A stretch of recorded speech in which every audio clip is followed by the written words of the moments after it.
भरपूर विद्यार्थी मला पाहतात. मग त्यांच्यासाठी एक क्वेश्चन आहे की विद्यार्थी शिकतायत, ते मग लहान आहेत, मग ते ग्रहत्यागी वगैरे एवढ्या टॉप लेवलच्या गोष्टी नाहीत करणार, पण छोट्याशा गोष्टी, त्या की छोट्या छोट्या गोष्टीवर राग येतो त्यांना, खूप कमी रागची सहनशक्ती आहे विद्यार्थ्यांकडं. मग यावर थोडासा प्रकाश टाकूया आणि क्वेश्चन करूया आपण त्यांना. सर्व धर्म हे सर्वात पूर्वी मनामध्ये उत्पन्न होतात. The sound.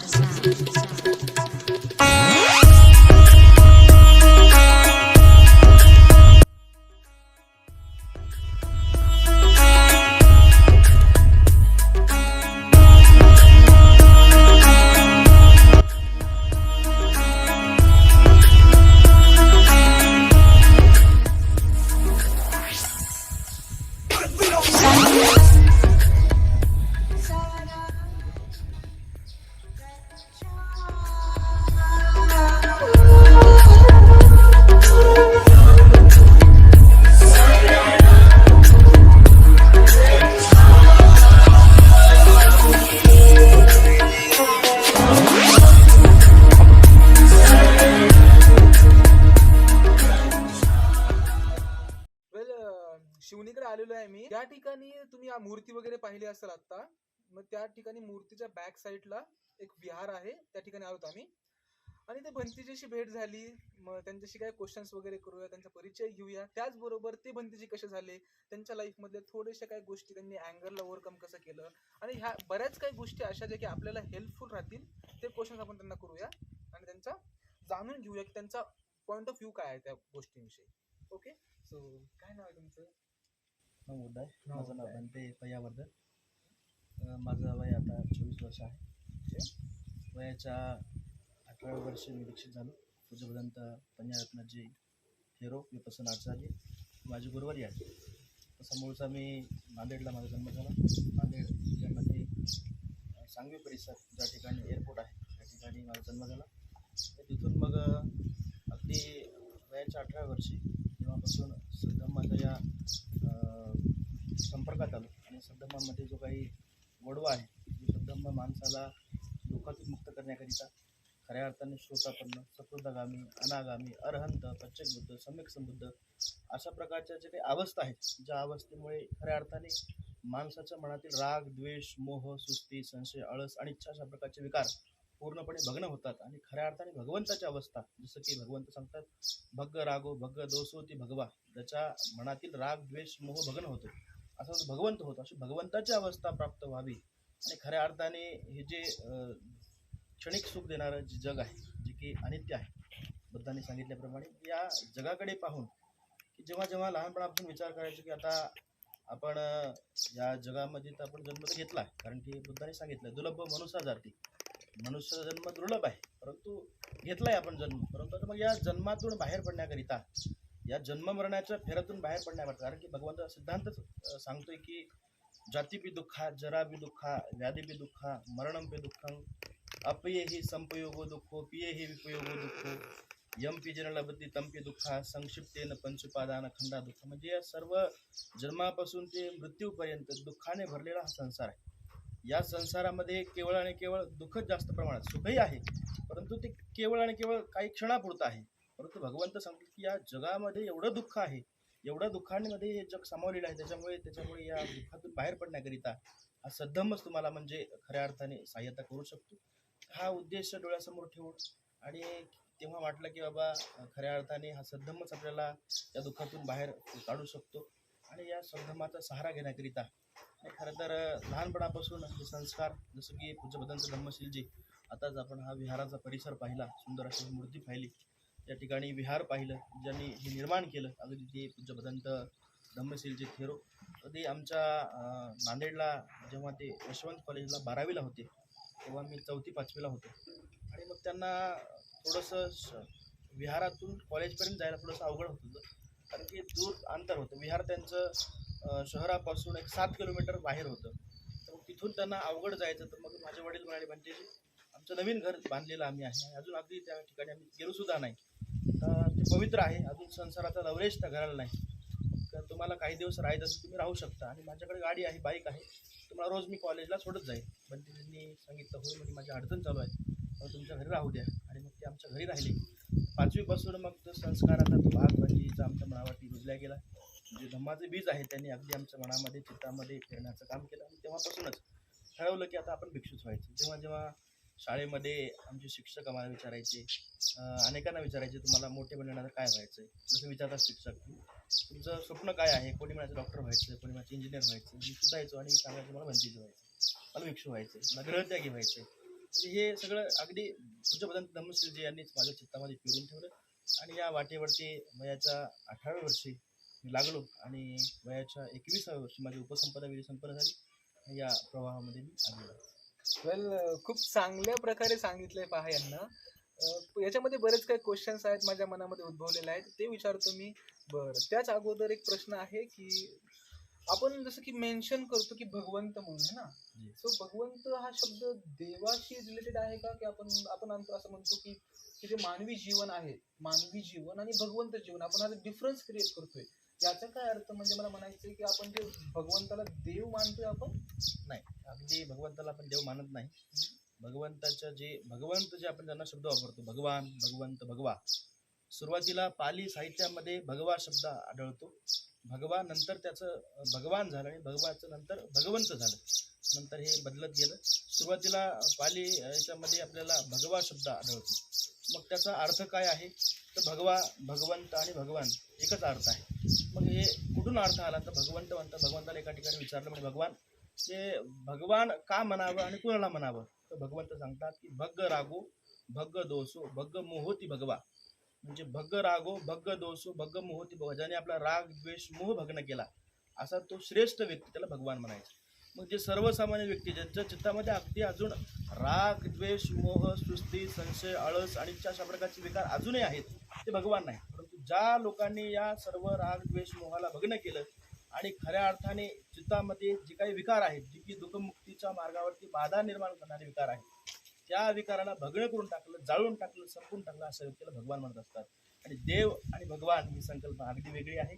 भगवंताला आपण भगवंत यासाठी म्हणतो, भगवान यासाठी म्हणतो, भगवान बुद्ध शब्द यासाठी वापरतो की त्यांनी आपला राग द्वेष मोह सुस्ती संशय आळस अशा प्रकारचे जे विकार आहेत हे सर्व भग्न करून टाकले. वेल, खूप चांगल्या प्रकारे उत्तर दिलं यांना. या ठिकाणीच मी आणखी पुढचा प्रश्न कंटिन्यू करतो की जसं की माझे विद्यार्थी आहेत, भरपूर विद्यार्थी मला पाहतात. मग त्यांच्यासाठी एक क्वेश्चन आहे की विद्यार्थी झाले, विद्यार्थी शिकतायत, ते मग लहान आहेत, मग ते ग्रहत्यागी वगैरे एवढ्या टॉप लेवलच्या गोष्टी नाहीत करणार, पण छोट्याशा गोष्टी, त्या की छोट्या छोट्या गोष्टीवर राग येतो त्यांना, खूप कमी रागची सहनशक्ती आहे विद्यार्थ्यांकडं. मग यावर थोडासा प्रकाश टाकूया आणि क्वेश्चन करूया आपण त्यांना की विद्यार्थ्याच्या जीवनामध्ये विद्यार्थ्यांनी अशा कोणत्या गोष्टी आहेत त्या की फॉलो केल्या पाहिजे की त्याच्या पर्सनल लाईफला, की त्याच्या रागामध्ये जो द्वेष असतो, बऱ्याच काही गोष्टी आहेत मनामध्ये, या कशा कमी करता येतील? येणाऱ्या जाणाऱ्या श्वासावरती लक्ष केंद्रित करून आपण आपल्या मनातील विकार काढून टाकू शकतो. आणि विकार एकदा निघून गेले की पुन्हा व्यक्ती एखादा कोणत्याही वाईट मार्गाला जात नाही. कोणताही व्यक्ती मग कोणत्याही दूषित मार्गाला जात नाही. कोणताही व्यक्ती मग नंतर कोणत्याही अधर्माच्या मार्गाला जाणार नाही. आणि खऱ्या अर्थाने सद्धम्मामध्ये येऊन ती स्वतःच्या चित्ताची प्रगती करेल. मग बघा, विद्यार्थ्यांना एक महत्त्वाचा फायदा त्यातून असा मिळू शकेल की आनापान आपण जर केलं तर आनापानामध्ये भगवंत सांगतात की तुमच्या चित्ताला तुम्ही एकाग्र करण्याची ती विधी आहे. मग चित्ताला एकाग्र करणे म्हणजे काय तर मग स्मरणशक्ती वाढणे. जे बाहेर भटकणारं मन होतं, जे बाहेर भटकण्यासाठी मनाला जी एनर्जी लागत होती ती एनर्जी कन्वर्ट झाली तुमच्या ज्ञानामध्ये. मग ते ज्ञान तुम्ही जे वाचाल, ऐकशाल किंवा श्रवण करशाल, हे सगळं ज्ञान तुम्ही तुमच्या चित्तामध्ये सेव्ह करून ठेवशाल. म्हणजे विद्यार्थ्यासाठी एक महत्त्वाचं म्हणजे एक पॉईंट म्हणजे कोणत्याही नामाचा जप न करता, कोणत्याही आकृतीकडे न पाहता, कोणत्याही माला न जपता, केवळ आणि केवळ येणारा जाणारा शुद्ध जो श्वास आहे त्या श्वासाला पाहणे. 10 मिनिट सकाळी करणे, 10 मिनिट संध्याकाळी करणे. आणि जेव्हा केव्हा दिवसामध्ये वेळ मिळेल, मग काही कार्य करत असताना, काम करत असताना थोडासा वेळ मिळाला, डोळे बंद न करता ते येणाऱ्या जाणाऱ्या श्वासावरती लक्ष केंद्रित विद्यार्थ्यांनी केलं.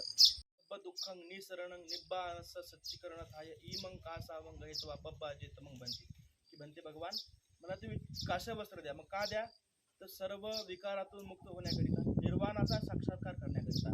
जे निब्बान नावाचं परम सुख आहे, ज्या निर्वाण नावाच्या सुखापर्यंत आपण जेव्हा जाऊन पोहोचू, त्या अवस्थेत जाऊन पोहोचू, तेव्हा चित्तामध्ये कुठल्या प्रकारचा राग द्वेष मोह सुस्ती संशय आळस आणि अशा प्रकारचा कोणताही विकार परंपरा नाही, राहणार नाही.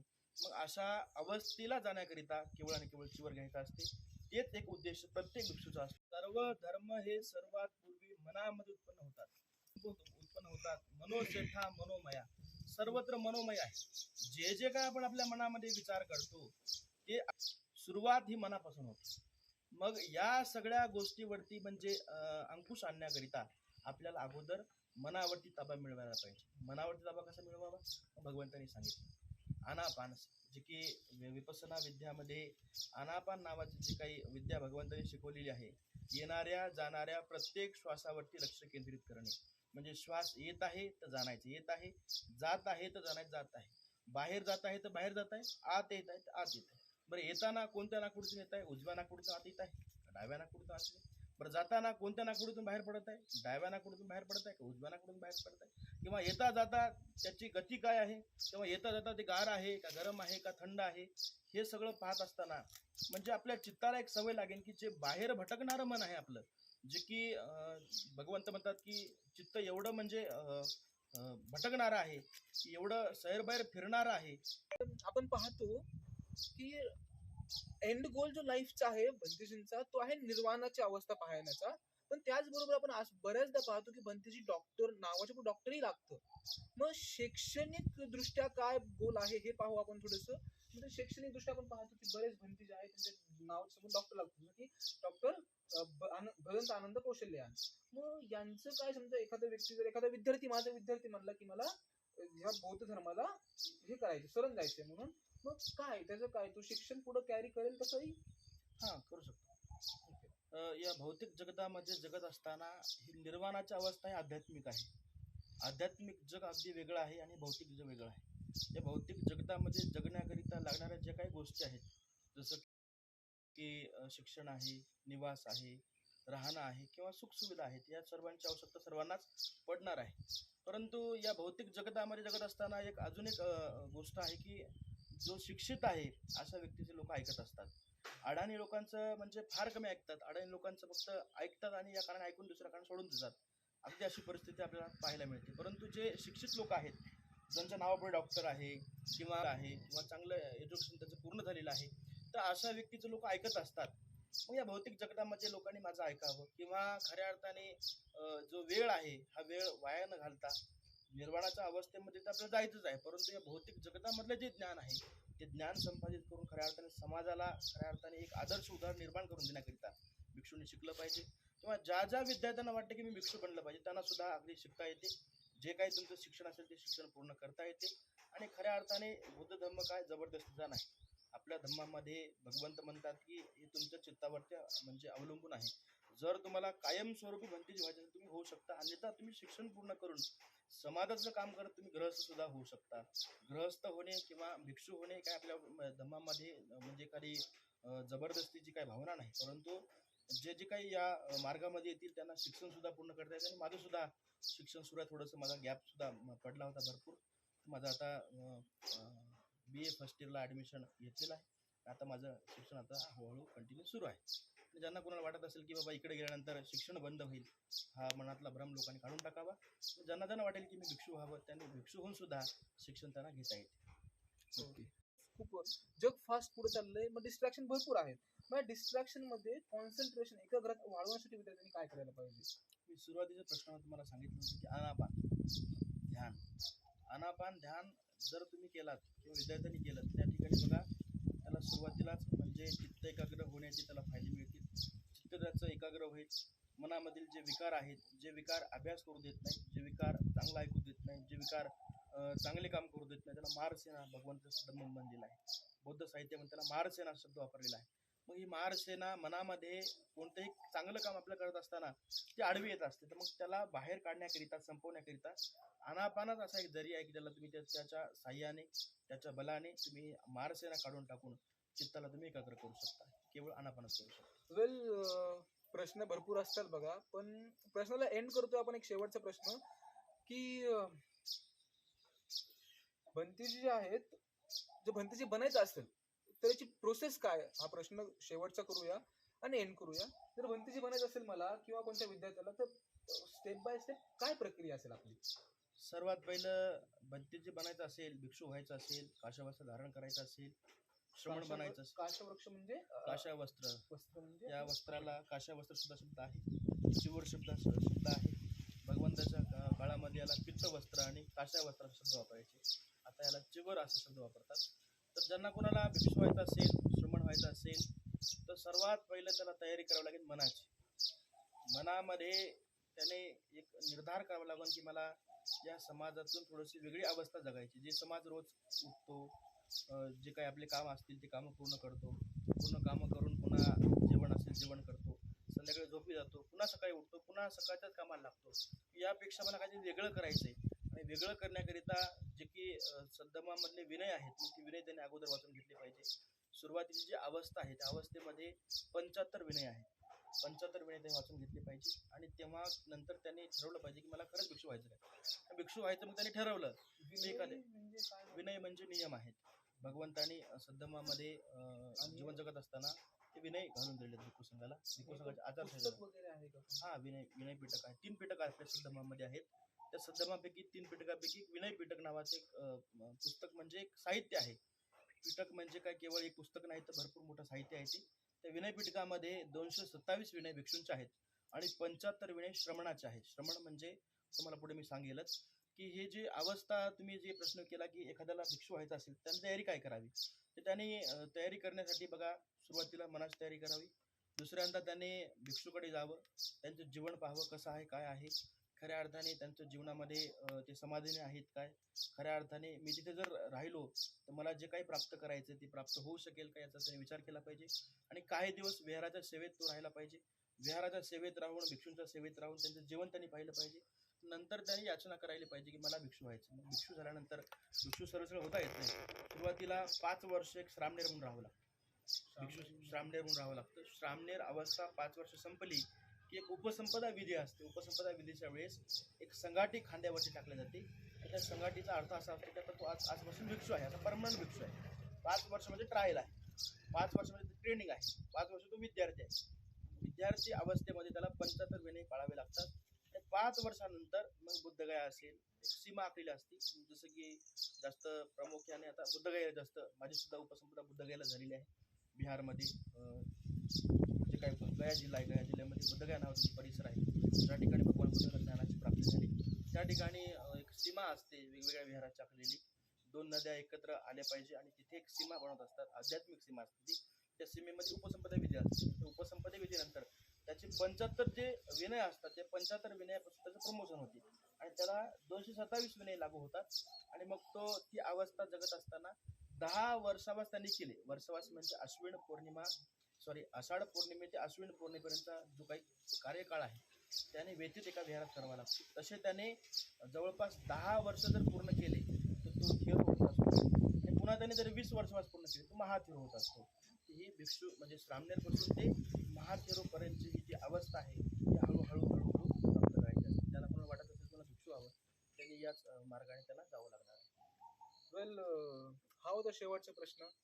आता बस बंतीजींचं नेमकं एक शेवटचा संदेश काय असेल आपल्यासाठी तो जाणून घेऊया आणि या व्हिडिओला इथेच थांबूया. किंवा काय संदेश द्याल तुम्ही आमच्या व्ह्युअर्ससाठी किंवा आमच्यासाठी विद्यार्थ्यांसाठी? या यूट्यूब चॅनलचे जे काही व्ह्युअर्स आहेत, जे सबस्क्राईब करणारे जे काही दर्शक आहेत त्यांना सर्वांना मी एकच संदेश या व्हिडिओच्या मार्फत देईल की भगवंताने सांगितला सद्धम्म कोणत्याही एका जातीपातीसाठी नाही. भगवंताचा सद्धम्म पूर्ण संबंध मानव जातीसाठी आहे. ज्या ज्या व्यक्तीला सुख प्राप्त करायचं असेल अशा प्रत्येक व्यक्तीने 5 शिलाचं पालन करावं. 5 शील म्हणजे काय, तर सुरुवातीला शील आहे बाणाती पाता, प्राणी हिंसा करू नका. दुसरा आधी न जाणं, चोरी करू नका. तिसरा आहे कामे सुविचार म्हणजे व्यभिचार करू नका. चौथा आहे मुसावादा म्हणजे खोटं बोलू नका. 5वा आहे सुरा मेरे म्हणजे प्रमादठाना म्हणजे दारू पिऊ नका, मद्यपान करू नका, कोणत्याही नशा आणणाऱ्या अंमली पदार्थांचं सेवन करू नका. म्हणजे 5 शील जर कोणाला पालन करायचं असेल तर त्याला कुणाला म्हणजे बुद्धिस्ट होण्याची गरज नाही. मग तो कोणत्याही जाती धर्माचा असेल, पंथाचा असेल, मग कोणत्याही परंपरेला मानणारा असेल, ज्या ज्या व्यक्तीने 5 शिलाचं पालन केलं, 5 शिला धारण केलं त्या प्रत्येक व्यक्तीला सुख भेटणार आहे. तर या व्हिडिओच्या मार्फत मी तुम्हाला एवढंच सांगेन की जीवनामध्ये सुख जर पाहिजे असेल तर 5 शिलाचं पालन करा. दुसऱ्यामध्ये जाऊ नका. शहाण्या लोकांच्या संगतीत जा, वाईट लोकांच्या संगतीत जाऊ नका. नेहमी धर्माच्या संपर्कात राहा, धर्माच्या संपर्कात राहा, धर्माची सेवा करत राहा आणि आपला आध्यात्मिक विकास करत राहा. अशा प्रकारचे म्हणजे या ठिकाणी उपदेश मी या ठिकाणी शेवटी तुम्हाला देईन. आणि सर्वांच्या प्रती आणि या चॅनलचे जे काही दर्शक मंडळी आहे सर्वांप्रती मंगलमैत्री मंगलभावना व्यक्त करत माझ्या वाणीला या ठिकाणी विराम देतो. सर्वांचं मंगल हो, सर्वांचं कल्याण.